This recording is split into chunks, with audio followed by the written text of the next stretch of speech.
there is a bit of this idea that, you have to increase it and you have to do this and that and you get higher. And I think that can quickly get counterproductive because maybe you do something that is good and healthy for you and it doesn't change your HRV. It doesn't mean anything. It doesn't mean that it's not good what you're doing. So I think we should maybe think about it a bit differently. There's huge differences between individuals. It does not determine in absolute terms your potential as an athlete or your performance. It is mostly useful, in my opinion, as a marker of your individual stress response to look at over time, over days, weeks, months, in relation only to your own frame of reference. Welcome to the Training Peaks Coachcast. I'm your host, Dirk Friel. In each episode, we'll sit down with industry experts to discuss coaching methodologies, the latest research, and leading tools for endurance training. Visit trainingpeaks.com for more training and coaching resources.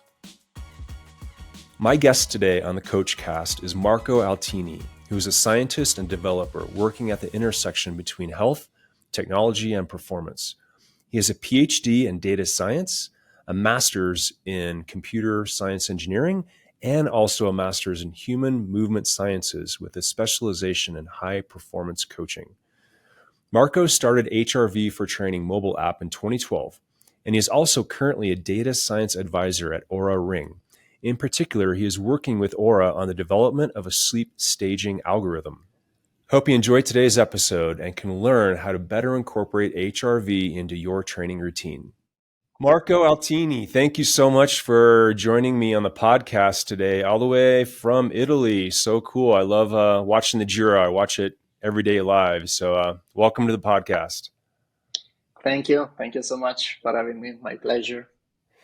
Now, Marco, tell us about your background. And you're a founder of an app called HRV for Training. Definitely a really popular app, leveraged on your phone. But tell us about your background and how you got into all things HRV.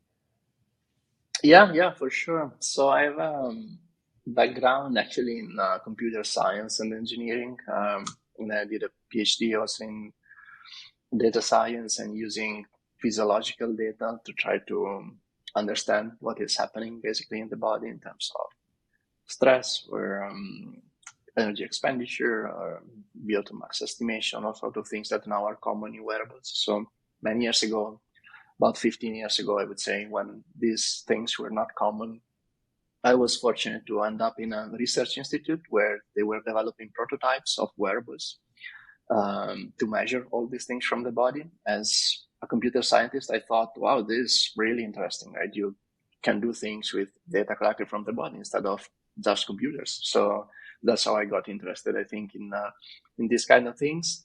I liked to, build things. So I started building the app, HRV for Training, and started to understand a bit better how we could use this data, maybe to drive decision-making to a certain extent.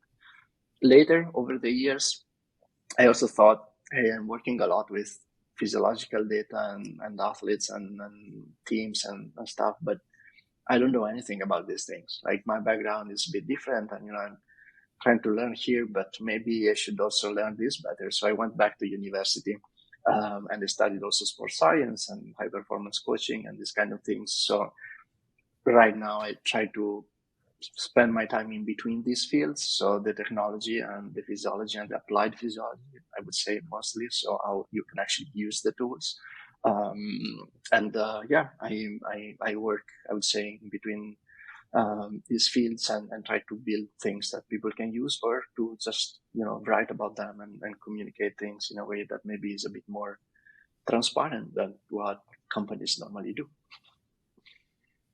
Yeah, and you're also a marathon runner, right? And you document a lot of your own data within your blog, writings that's right. and content. Yeah, I love to run. Not any good, but it's about the journey. Well, you went to Did you go to Boston recently? Yeah. So finally, at almost 40 years old, I managed to qualify for Boston. So, there's been progress. Still not worth the news, but, there has been progress. I train normally for ultras. There is a really nice here. That's why also in Italy now, in the hills where I relocated for part of the year, there's a 100K race that I train for. So This is like the main event I would say I target these days, but that makes it also very interesting from a data point of view because, Yeah. there's higher loads and distances that are, more complex also to sometimes, prepare or to get an idea of what your body can actually do because it's so long that you never do it in training. So I think, Yeah. I like this process of, looking at the data, the physiology, how it changes in response to the various stressors and things we experience, the heat, how you can adapt to that and all the things that we can discuss in relation to, resting physiology. So yeah, I experiment quite a bit with myself and try to document that as well. Yeah.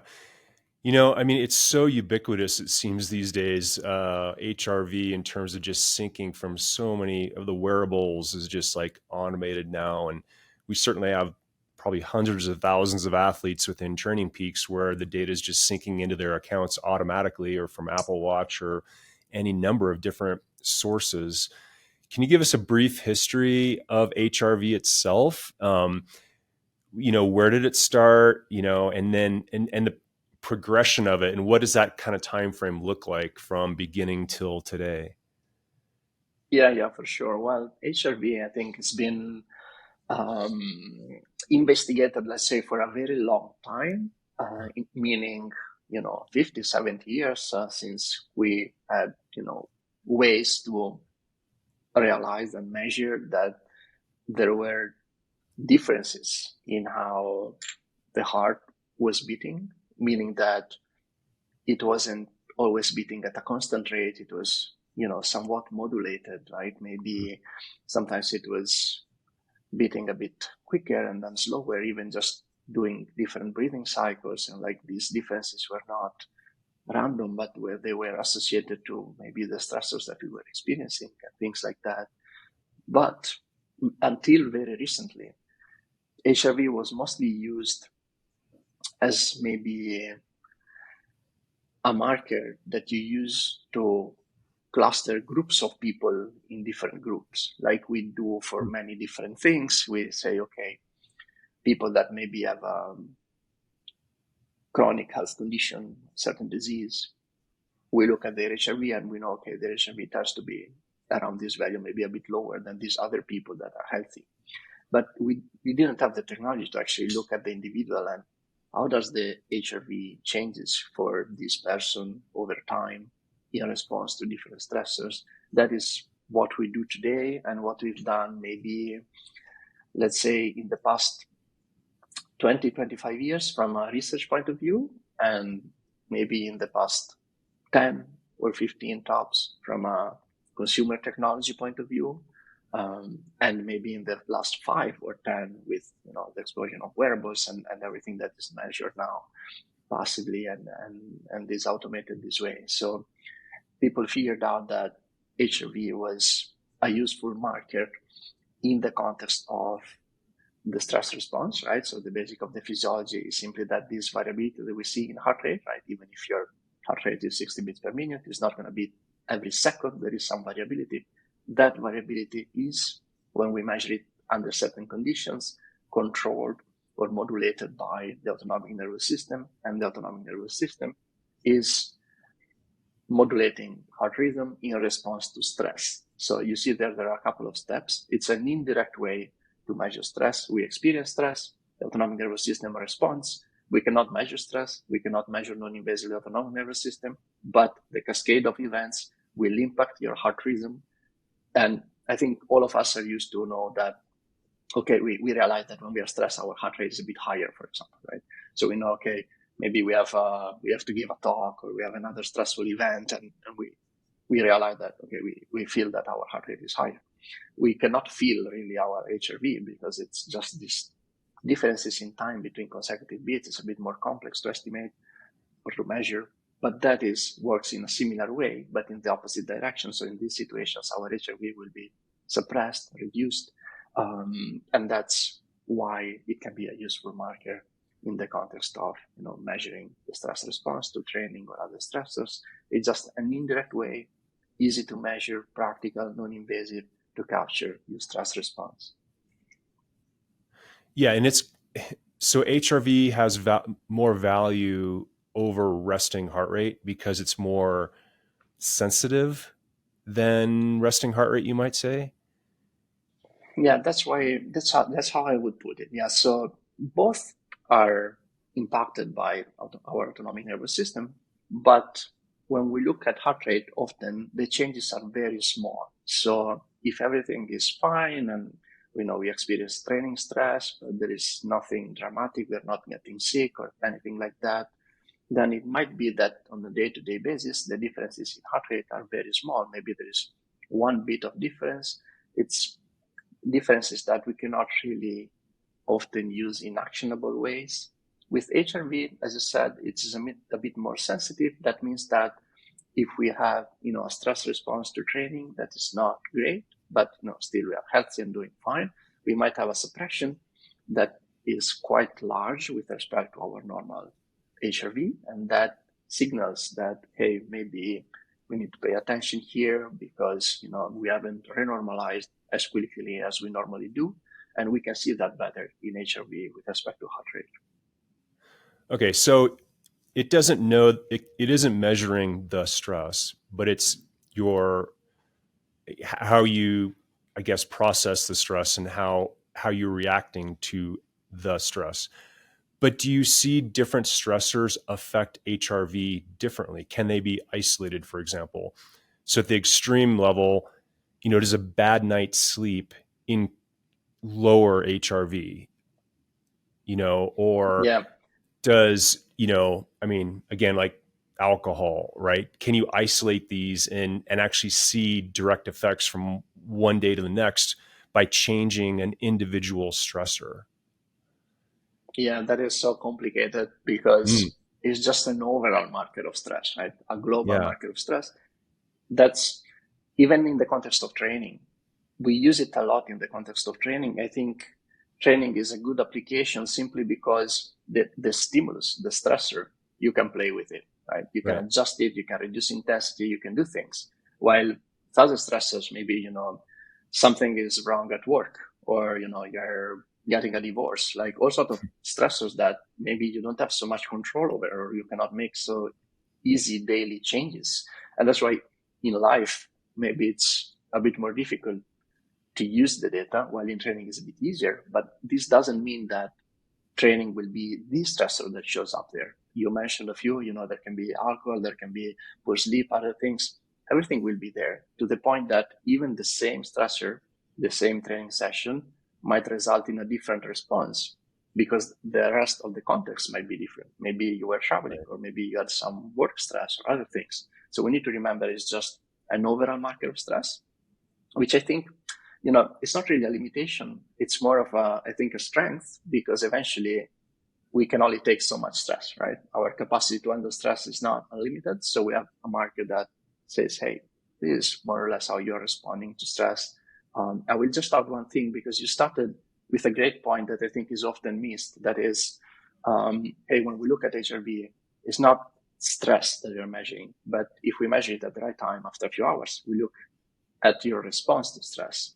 And that is key to understand because sometimes people do maybe a hard session and they look at the data day after and they expect a suppression or they think they should see a suppression signaling more stress.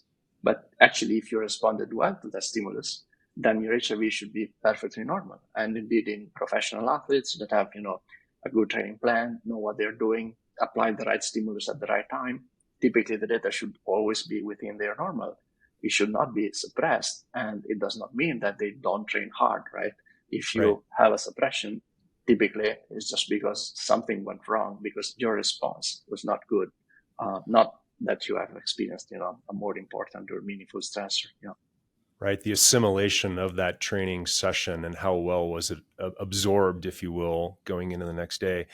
I have to say, personally, the one stressor that is an absolute direct correlation that suppresses my HRV, so I'd like to see your response to this, is altitude. So I regularly go from, in meters, like 1,600 meters, 5,000 feet here in Boulder, Colorado, up to like 3,000 meters up to go ski. And so it tends to be at least 7.5 plus. Do you say beats? What is the proper terminology of it's So 5. it depends a bit on how you measure the variability. Typically, we measure it in units that are in milliseconds, but then it depends also on the actual Okay. metric that you use because there are also different metrics. But yeah, the typical metrics are in milliseconds. Yeah, so it definitely drops as I double my altitude to 3,000 meters. Have you seen any kind of studies or effects of altitude on HRV? Yeah, for sure. Actually, I did a short one even myself a few years ago when I was back studying sports science. I did a project with the Dutch Triathlon Federation in the Netherlands. And then we looked at the HRV and resting heart rate of athletes going at altitude. I have to say that the altitude you experience is much more extreme, so to speak, because the altitude they went to was lower than the one you normally experience in your daily life where you live. Because, Yeah. in the Netherlands, we are below sea level normally. So we start from there. Going from And 0 to, we 4,000 feet isn't, yeah. exactly. So in that case, basically, you could use it a bit as a marker also of the adaptation process. Like, so maybe they stayed 3 weeks, I think, and you could see that over the weeks, it would Okay. slowly renormalize, maybe Improve. not exactly go back to sea level, but you could see the change. I think you can do that with different environmental stressors. The altitude is one, but then maybe also if you go to a place where the temperature is much different, could also be one. So those kind of situations, typically there's a body response, and the data might also show you the transition maybe to become shorter as you do it more frequently or things like that. Or maybe it just shows that, okay, these are the days that it takes to my body. A bit like you would also see it maybe in exercise heart rate, right? Maybe at the beginning, it's a bit higher at a certain external load. And then over the weeks, you get a bit closer to what you have Right. at lower altitudes. Well, certainly with the recent, COVID pandemic, you probably saw a lot of case studies or maybe conducted some yourself. Is there any relationship between predicting sickness when you see, is there a correlation between getting sick and HRV at all? Were there patterns there, not just with COVID, but any other kind of sicknesses? Yeah, so I would my preferred word is detecting more than predicting. What I mean is that Okay. if you see it in the data, it means that it's already happened. Like, it's not that we are guessing what's Mm, happening in the future, which is how people market it right. sometimes. But Okay. I think that it is possible that you're not experiencing other symptoms and you don't realize that you're sick yet. And your physiology shows you that you're sick, but that's because you are already sick. It's just haven't developed yet other symptoms and things like that. So I think that, with the pandemic, also there was a lot of talking about HRV specifically. We need to remember in these cases that, of course, resting heart rate and HRV as measures of your stress response will highlight any form of sickness. It is absolutely not specific, again, of this sickness or, another sickness. It's just that, your body's sick, your heart rate will be very high, and your HRV will be suppressed as a consequence of that, typically. So you can see the things, and I think it's useful. If we go back to what we said before about the sensitivity of HRV, and the fact that heart rate might change less, I think looking at both can help you in these cases, because if you see that both have changed in a way that HRV is suppressed and heart rate is very high with respect to your normal, that's a very strong signal. It's a signal that is typical of sickness more than a poor training response, because in that case, maybe your heart rate is normal and then your HRV might just be suppressed. Yeah. I had a not a favorable experience. I actually broke my fibula in January, and it was a Oh. direct response to much lower HRV. Resting heart rate at night was raised, and this is 5 days in a row of that, and you could just like see that in the data. So I don't prescribe that to anybody, but it was Yeah, it was not very fun probably, but you can see it direct there. response. Yeah, exactly. So now, how about ranges? and when we talk about ranges, obviously I'm sure you're going to mention, it's the individual range, but like also within age groups, what are trends that you see, or even within elite versus amateur, are there correlations between what your range is and how you might perform or within your age group? Yeah, yeah. It's a great question because HRV is tricky because it doesn't have such a clear frame of reference as other variables might have.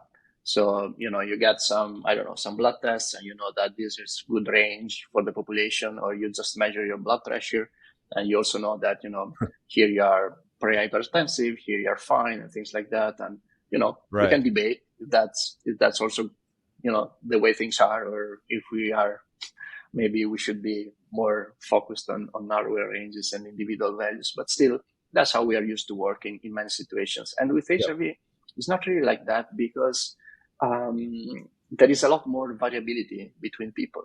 And this means, for example, that even if you look at people with very similar performance level, they could have very different HRVs. At the population level, the strongest factor that we have between individuals that explains some of the variability is age, right? So you were talking about age groups, and yes, if we look at younger people, they tend to have higher HRVs than older people. But the thing is that if we actually look at the distribution of these values, so the range it covers when you are in your 20s or in your 50s or 60s, there is still a lot of overlap. So if I tell you a person's HRV, you can never tell this person is 20 or is 60. Could be really anywhere on the range. So it's really difficult to do that. And that's why I try to typically shift the focus away from the absolute values, even though people tend to compare and things like that. And I always try to stress how we should look at how things change in our own data. I'll just give you another example from some of the data we collected when we validated our tools. We collected data from a number of people, many of them were triathletes. And we had, for example, one that almost turned professional a few years before. And his HRV was in the teens, like 20 tops milliseconds, which is considered quite a low value. And another one was, also training regularly and things like that, but not achieving anything close to professional status. And it would be in the 200s, right? So here we are not talking about people having, I don't know, a VO2 max of 75 against 80 and the 75 being better, right? We know that Right. can happen for a number of reasons, but here we are talking about, a VO2 max of 10 doing better than the VO2 max of 80, right? Which is unthinkable, obviously, if we look at these kind of physiological markers. But HRV doesn't work that way. So it's important to understand that there's huge differences between individuals. It does not determine in absolute terms your potential as an athlete or your performance.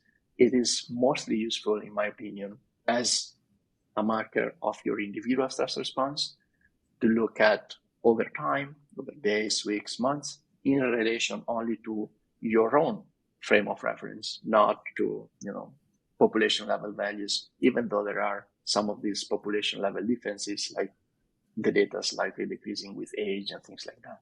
Yeah, that's good to know. But 5 years ago when Training Peaks first synced with Whoop, I think it was, Whoop has this feature in their app where you can create a team, and all of a sudden you're comparing your HRV and scores Of to course. other people. So I'm 50, and we have the 20 somethings in the office, and that just gave me stress right there. seeing how Yeah, much yeah, I lower I understand. was. So I hated that team, feature within Whoop. So I exited the team immediately.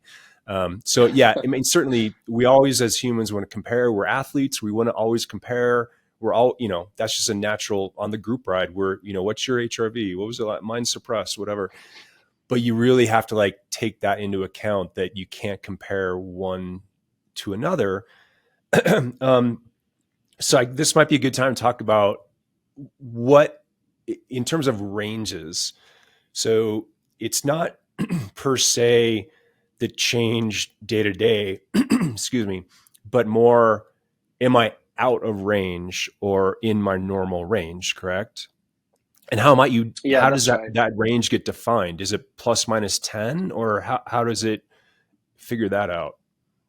Yeah, that's important because we don't only tend to compare between people, but we also look at our data, of course. And then if there is a change, we will always overinterpret that change. What I mean is that if today it's a bit lower than yesterday, we will immediately think, it's lower, that is not good. And if it is a bit higher, then we think, it's higher, it's better. But the reality of things is that there is always variability in the data.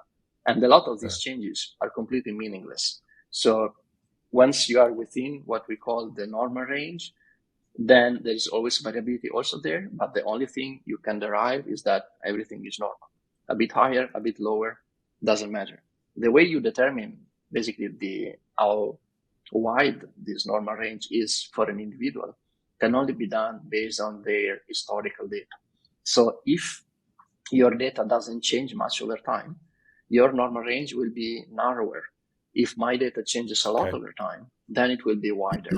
So mathematically speaking, you just look at, for example, at one standard deviation from the mean. It's just a way to capture the variability in the data so that you can have that range that is specific to an individual. And then only when you're outside of that, then maybe it's something to flag. It's clearly a value that is not your normal day-to-day variation, but there is suppression that maybe signals that something is wrong, or simply that you haven't responded well to stress, and that you might want to make some adjustments. And what amount of data would you calculate that range off of? What kind of minimum number of days? So I would use something between 1 and 2 months. Okay. Of course, if you're building something, for a user in a consumer product like we do in the app, then in the first week you already start with some data to build a normal range, but then you keep adding data until you have more. In research studies, 1 month is used. I think that is maybe a limitation of research studies, meaning that, 1 more month means that for an extra month, you have to do the study and, collect the data and bother your participants that are not remembering to collect the data and things like that. So sometimes, the study doesn't mean that that's the way to do it. It just means that it was also a practical way to do it for the study. I think if we use a product that people just wear every day, or, they have a routine to measure in the morning and things like that, it's better to add a bit more data. 45 to 60 days, I think it's a very good individual frame of reference. Because the shorter time you take, the more you risk to convert into normal a recent change. For example, you said, you broke, a bone, and then you had a suppression for a couple of days. But let's say that's longer. Something goes wrong for longer, and you have like 2-3 weeks, your data is off. Then if your normal is just 1 month of data, then the system will start to think that being that suppressed is normal for you. So you need to keep it a bit longer so that you're anchored to some older data, but you don't want to take it too long, like 3-6 months would be way too long, because then you're basically attached to data that is meaningless today and is also linked to things that change and that are a bit outside of your control. For example, seasons, right? Seasons will drive some changes as well in your physiology. And you don't want to use data that you collected, in winter to determine what is your normal in summer. So somewhere in between 45, 60 days, I think it's a good frame of reference for an individual. Got it. How about advice for coaches and athletes both, but where do you place within the decision tree HRV feedback? Is it, the very first thing you look at and that can decide what to do today? Or is it the sixth thing? How do you think about it, and how do you advise coaches leveraging HRV, data of their clients? Yeah, so I would say in general, first for a while, just to pay attention to the data. I don't think even about making changes based on HRV. You want to see some patterns that you see repeating in response to certain stressors, certain training phases, things like that. You want to learn a bit if the data is telling you something useful for this specific individual in relation to their life and stressors. So pay attention for a while. In terms of this decision making, once you have embedded it in your routine and things like that, I think these kind of things should go next to how you feel, right? You feel your how subjectively you're doing in the context of your training plan, right? So you start with a training plan, you see how you feel and how you respond to that, and then you look at the objective data of your stress response to see if that is in line with it or not.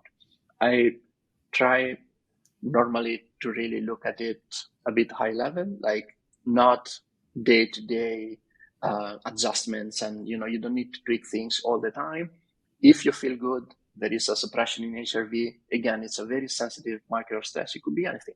Maybe it was just your dinner or something like that, not something that is worth of changing your training or something like that. So Right. just pay attention, look for maybe consistent suppressions, right? Let's say you got 2-3 days of this, then okay, there is a stronger stressor there. It is more likely also that is aligned with your feel. Maybe you're not really feeling good for a hard session or something like that.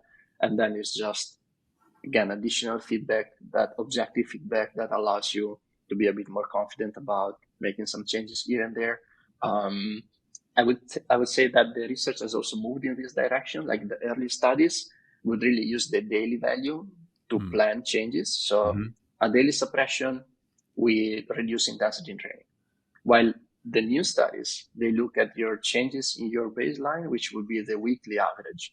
So if the weekly average is below your normal, then you would reduce intensity. But of course, for the weekly average to be below your normal, you need a couple of bad days. It's just not going to happen with just a single suppression. So normally you just keep going. If a day you have a suppression and then you see, okay, if the day after everything is normal, good, we didn't need to make any changes there and the body renormalized by itself. If the suppression continues, then maybe you pay more attention and you can implement a change. But I would try to use it this way. So don't be overly reactive and use it next to your subjective feel, which of course should be the whole point, right? Even the objective data, in my view, is there to improve that self-awareness process, right? So sometimes it's not easy. Sometimes, especially as beginners, maybe we need some time to start to understand what the intensity feels like, how the training volume feels like, and all these kind of things. And the objective data, I think, should be there to like fine tune the self-awareness, definitely not to replace it. Yeah. No, I think about the self-awareness and the building of that process, the internal feedback loop, if you will, that's just, purely subjective. How am I feeling? And fine tuning that is very important within, performance. Much like when you're out racing, you shouldn't just race by numbers. The weather affects it, et cetera, the competition. So what's that feedback loop I'm getting within the actual race itself? And should I push it or hold back? Push it or hold back? And the inverse of that is the recovery phase. So waking up in the morning and doing that self-assessment. So can you walk us through your questionnaire and what do you think the most important kind of like self-reflective questions are for athletes to think about, I assume every morning? Yeah, for sure. I think that's maybe something we are losing a bit with the, automation of everything, which is, however, quite important, right? So the rhetoric, I think, with the wearables is that they know better than you how you feel. And I think that's a bit of a challenge if we want to use the data to improve this self-awareness process instead of just, offload the decision-making process to a device. And that's why I also like, the morning questionnaires and the tools that we build, we have that kind of process, because you stop for a second and you think about it, right? How am I feeling? How did I sleep? My energy levels, my motivation, like those things typically are the most important, even to understand if we're going into issues with, overtraining and things like that. Like there is actually no objective data that ties to that in a way that has shown to work consistently and well in research studies looking at it, right?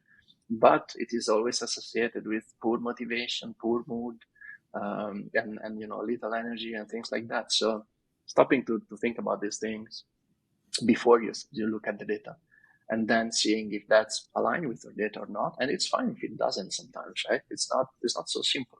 Sometimes you have a poor physiological response and you feel fine. Other times you have the opposite, right? Maybe you feel a bit down and the data shows that you're fine. So those things do not necessarily align. Sometimes there is something to learn there. Sometimes we just don't have an explanation. I think it's time that we say these things more clearly, because there's people always expect that there is a reason for things. It's not so simple, right? Physiology is complex, a million different reasons why things might change in a way that we don't expect it. Also, subjective assessments are complex, and it's difficult sometimes. I think the combination of the two can benefit both, because even subjectively, sometimes we get, too much into our head.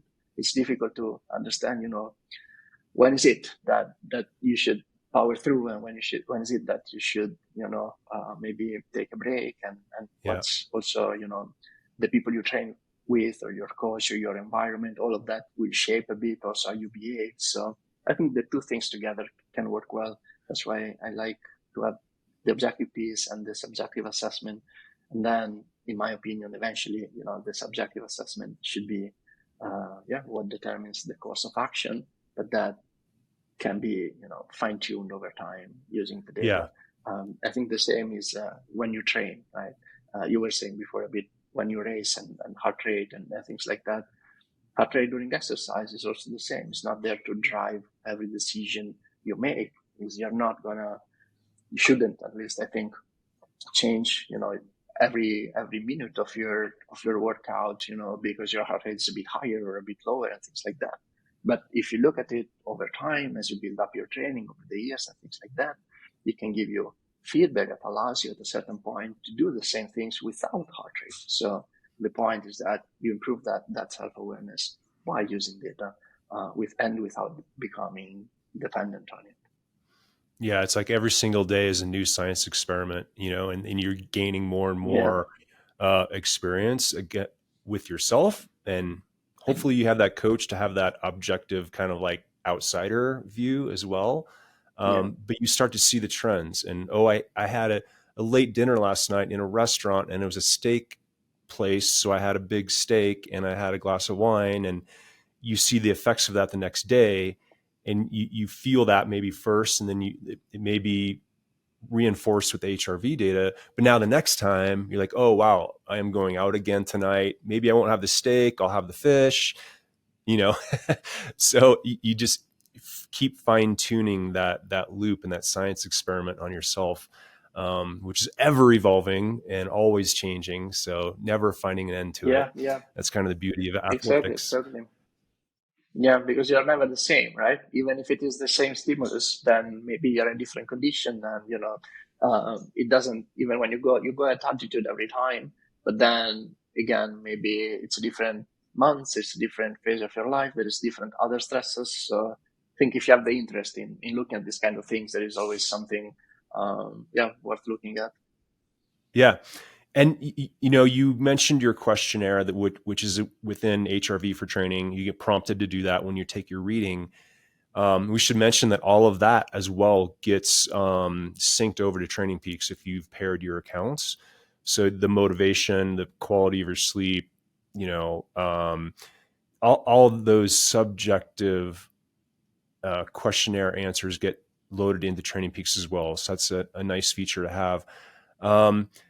You're definitely biased, but I'd love to go into the different ways. But you've also consulted outside of just HRV for training for other devices, I believe, as well. So you also can be very honest, I believe. So tell us about the different forms of measuring HRV, everything from Apple Watch to HRV for training, and how they're kind of grouped, if you will, and the positives and negatives of each, I guess, method of measurement. Yeah, for sure. So when we look at HRV, in fact, the only way to measure HRV is with a chest strap, by definition, because you need to measure the electrical activity of the heart. Then, for practical reasons, we also look at it with optical sensors. Those could be a phone camera, like in our app. It could be an Apple Watch. It could be an Oura Ring. That indeed, I'm an advisor for Oura. It could be Okay. a Whoop band that you wear, at the wrist, or your arm, or it could be a Coros watch or a Garmin watch. Like all devices that now measure with optical measurements. In those cases, we still say HRV because maybe that's how it went for practical reasons to keep things simple. We are actually looking at pulse rate variability because we don't measure the electrical activity of the heart. We measure changes in blood volume at the periphery, right? Again, the finger, the wrist, and things like that. There can be some differences there. That's because what you measure at the periphery will depend also, for example, on blood pressure, right? Because the blood is traveling and then you measure it there. Then, of course, blood is flowing when the heart is beating. So the two are extremely close. And in many cases, for many people, they're actually exactly the same. So if they're not the same, they're going to be really close to the point that when you look at the data, the way we look at it, meaning relative changes over time, not in absolute numbers, then it doesn't matter because the same relative changes are captured. So this is really just a clarification, but overall, I believe that any of these devices are fine, especially as of today, in 2024. I've tested many of these devices, and in the night when you sleep or in the morning when you take a measurement without moving, so in conditions of no movement, optical measurements are really good. So if you use an Oura Ring or a Whoop Band or a Garmin or a Coros, the data will be very similar. Or if there is a bit of an offset for the reasons we discussed, when you look actually at day-to-day changes, those should track very well in very similar ways so that you can rely on any of these devices at this point. What should drive your decision, I think, is the differences between the protocols at this point.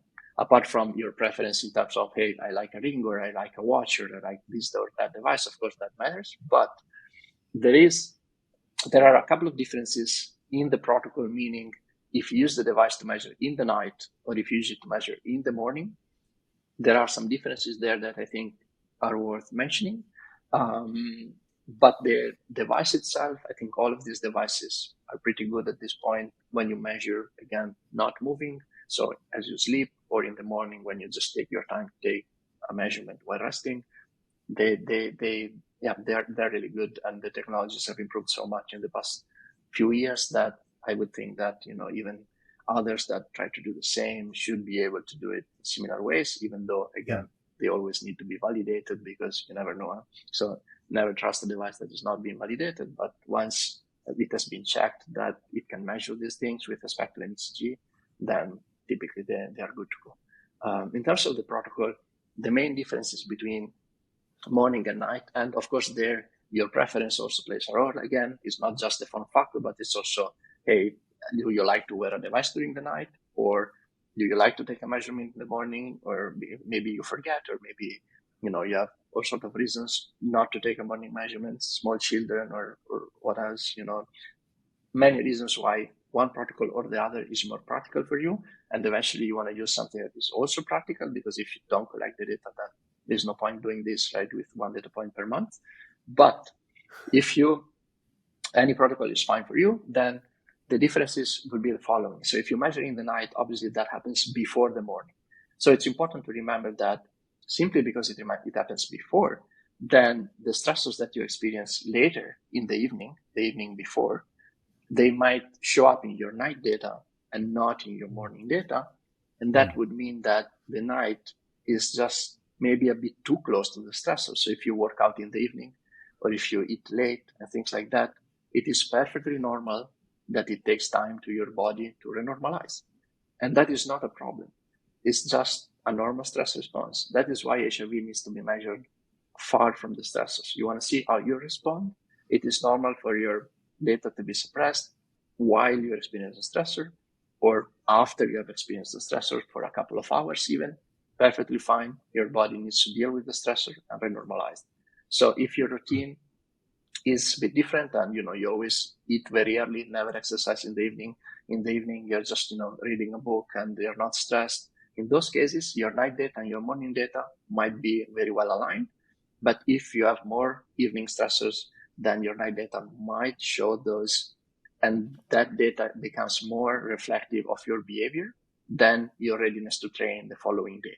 So if you have a suppression and you had a certain behavior, I would say, okay, don't stress it. Like, it doesn't determine what you can do that day. While if in the morning you have the suppression, then it means something is still there despite a full night of sleep.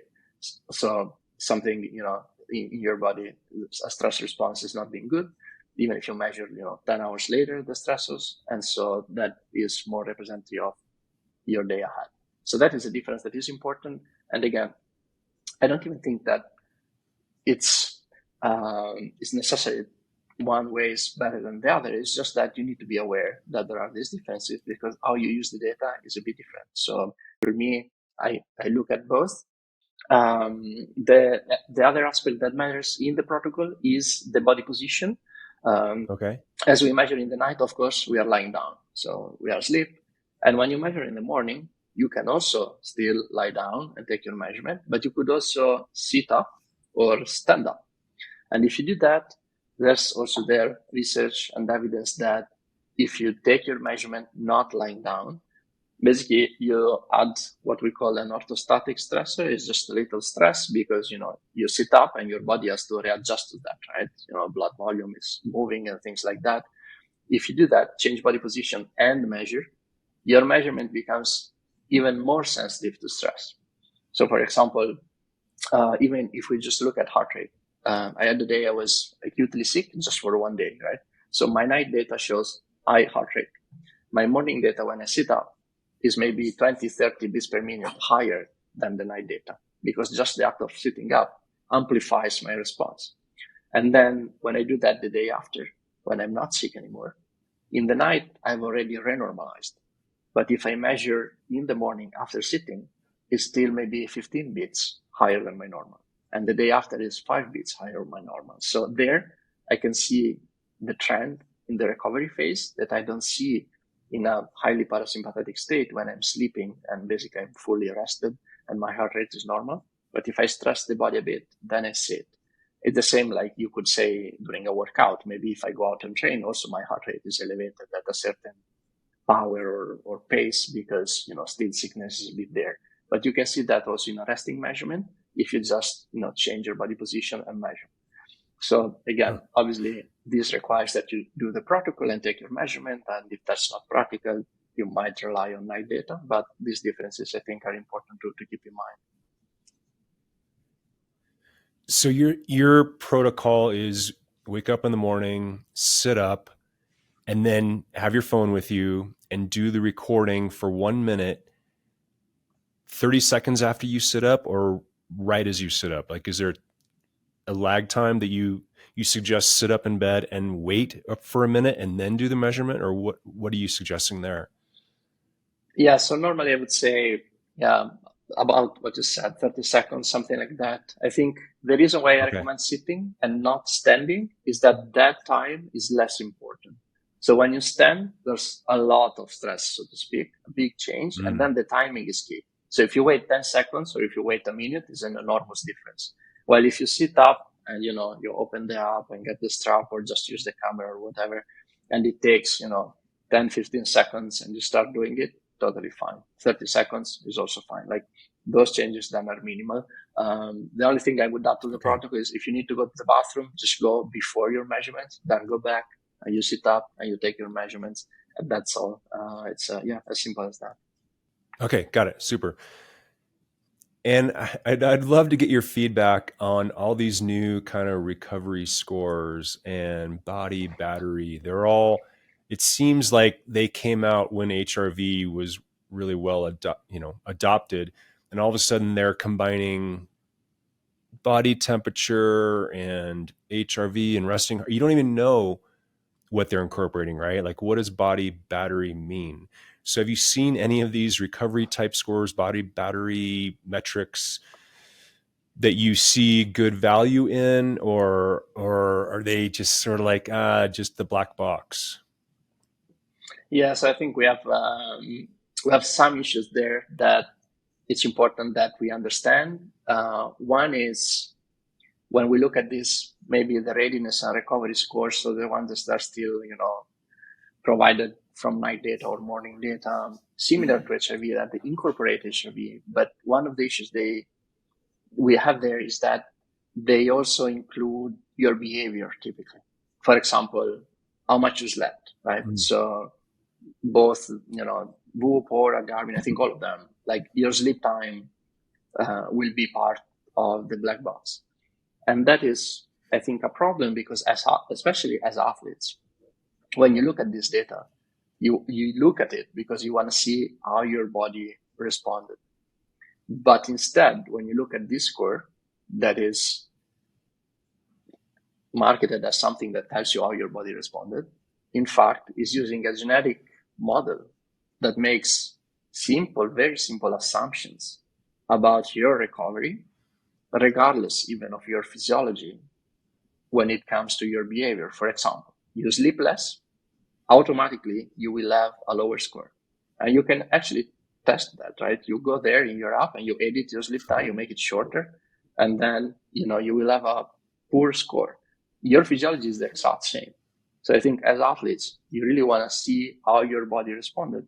What's your physiology after you did certain things?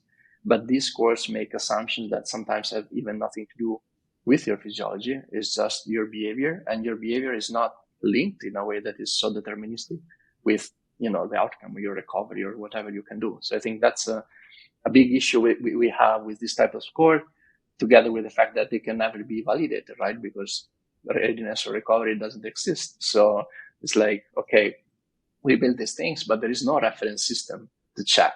So you can just build all sorts of different algorithms that never agree, because if you use 3 wearables, you will get 3 different scores.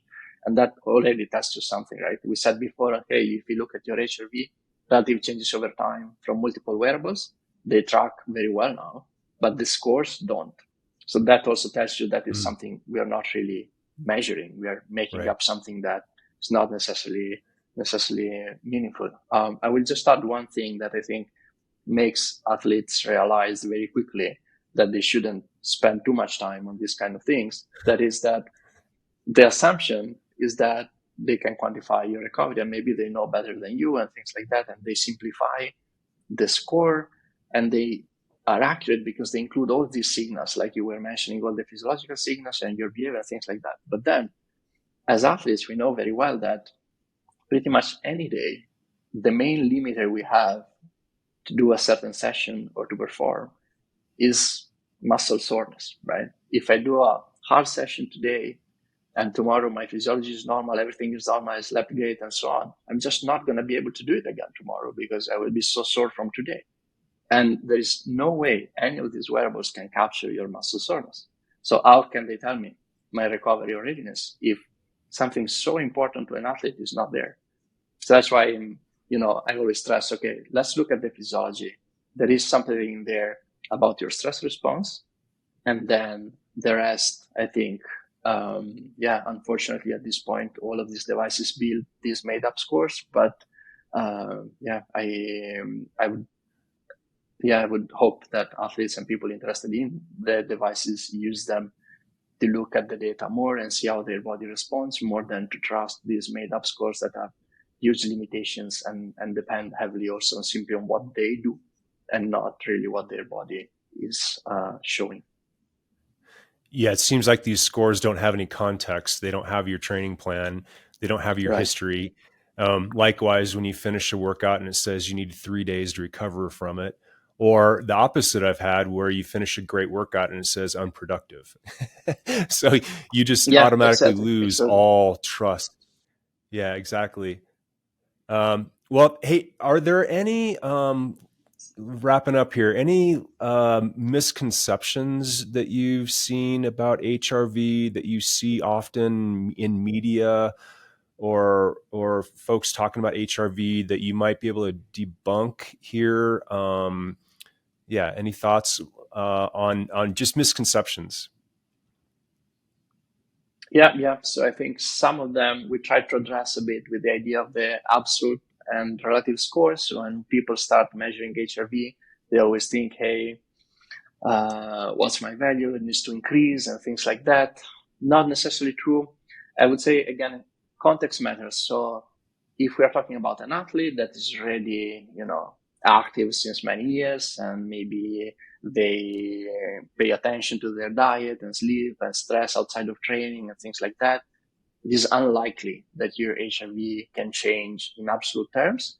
And it is really useful as this feedback loop, not as something that you want to optimize in the terms of, the value itself. So what you optimize is health and performance, is not HRV. It's not that, if you have, if my HRV is 60 and I have the lifestyle I have, then I believe it is impossible for me to have an HRV of 100.